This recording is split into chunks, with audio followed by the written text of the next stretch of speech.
തൃശൂരിൽ യുവാവ് ആത്മഹത്യ ചെയ്തത് മൈക്രോ ഫിനാൻസ് സ്ഥാപനത്തിന്റെ ഭീഷണിയെ തുടർന്നെന്ന് കുടുംബം. വിയൂർ സ്വദേശി രതീഷാണ് മരിച്ചത്. ഏറെ നാളായി രതീഷിന് മൈക്രോ ഫിനാൻസ് സ്ഥാപനത്തിൽ നിന്ന് ഭീഷണി ഉണ്ടായിരുന്നുവെന്ന് കുടുംബം പറയുന്നു. വിവിധ മൈക്രോ ഫിനാൻസ് സംഘങ്ങളിൽ നിന്ന് രതീഷ് പണം കൊള്ളപ്പലിശയ്ക്ക് വായ്പ എടുത്തിരുന്നു. തിരിച്ചടവ് മുടങ്ങിയതോടെ ഇത്തരം സംഘങ്ങൾ വീട്ടിലെത്തിയും ഫോണിലും ഭീഷണിപ്പെടുത്തി. ഭീഷണി നിത്യസംഭവമായതോടെ വലിയ മാനസിക സമ്മർദ്ദം രതീഷ് നേരിട്ടതായി കുടുംബാംഗങ്ങൾ പറയുന്നു. കൂടാതെ ഓട്ടോ വാങ്ങിയതും വായ്പയെടുത്താണ്. വണ്ടിയുടെ തിരിച്ചടവ് മുടങ്ങിയതോടെ ഓട്ടോയുടെ ടെസ്റ്റും മുടങ്ങി. ഈ ഓട്ടോയാകട്ടെ മോട്ടോർ വാഹന നിയമം ലംഘിച്ചതിന് പോലീസ് പിടികൂടിയിരുന്നു.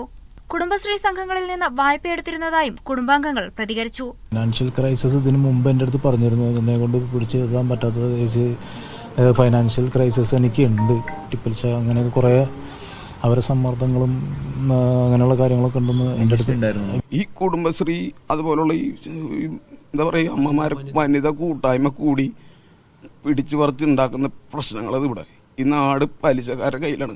പല വട്ടങ്ങളിലൂടെ പോലീസ് വന്നിട്ടുണ്ട് കാര്യം, പക്ഷേ ശാശ്വത പരിഹാരം കണ്ടെത്താനായിട്ടില്ല. എൻ്റെ അനിയന് ഇപ്പോൾ ഇത് വന്നു, നാളെ ആർക്കും വരാതിരിക്കട്ടെ.